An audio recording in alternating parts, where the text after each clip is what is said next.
Soyez bénis dans le nom précieux et puissant de Jésus-Christ de Nazareth. Il est écrit dans 1 Jean 2, verset 15, « N'aimez pas le monde, ni les choses qui sont dans le monde. Si quelqu'un aime le monde, l'amour de Dieu n'est pas en lui. » Cela veut dire en quelque sorte que l'amour de Dieu est inimitié contre l'amour du monde. Si nous aimons Dieu, Jésus, nous ne pouvons pas aimer le monde.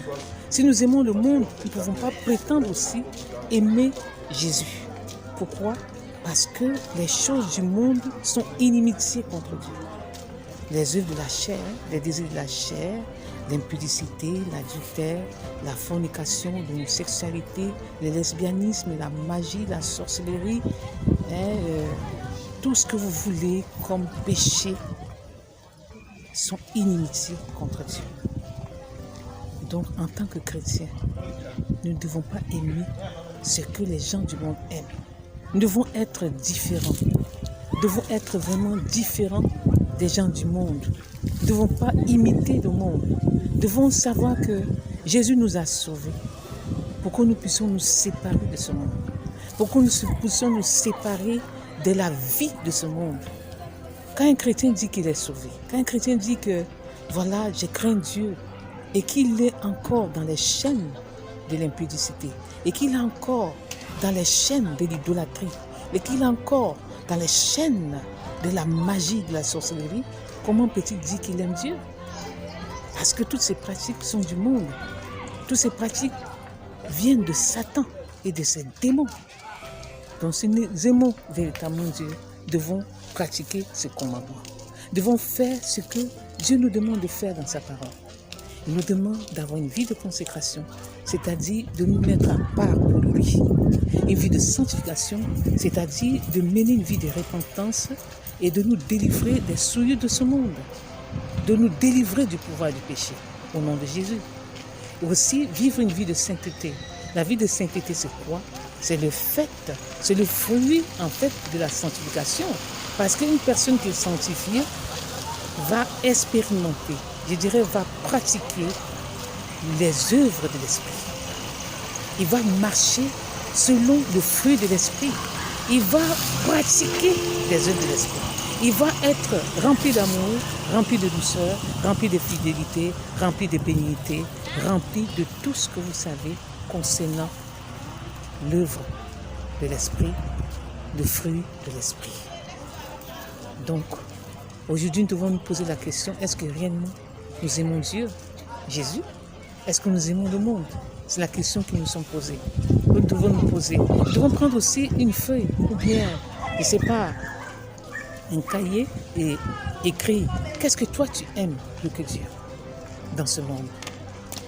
Qu'est-ce que le Saint-Esprit te reproche? Quelle est ton idole dans ton cœur? Qu'est-ce qui t'empêche d'aimer Jésus? Parce que la Bible dit, nous devons aimer Dieu de tout notre cœur, de toute notre pensée et de toute notre âme. Qu'est-ce qu'il y a dans mon cœur qui m'empêche véritablement d'aimer Dieu? Ce sont les choses du monde. Nous devons nous repentir de ces choses et retourner à Dieu qui a compassion de nous selon sa grande miséricorde.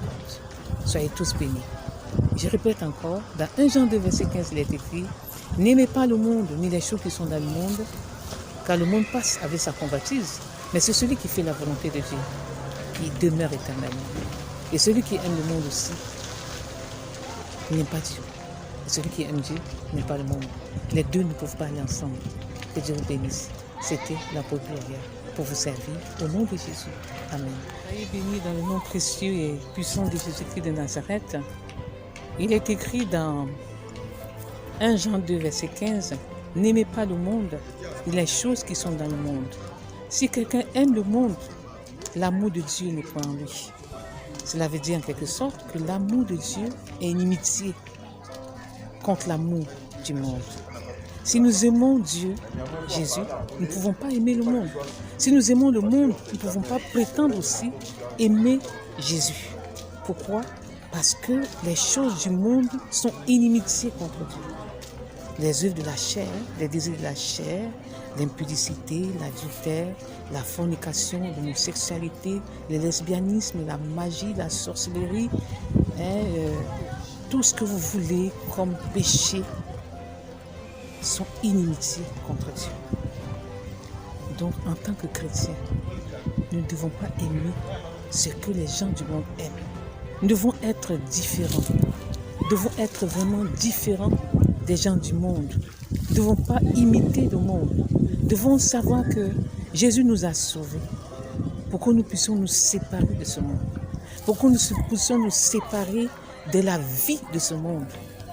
Quand un chrétien dit qu'il est sauvé, quand un chrétien dit que voilà, j'ai craint Dieu et qu'il est encore dans les chaînes de l'impudicité et qu'il est encore dans les chaînes de l'idolâtrie et qu'il est encore dans les chaînes de la magie, de la sorcellerie, comment peut-il dire qu'il aime Dieu?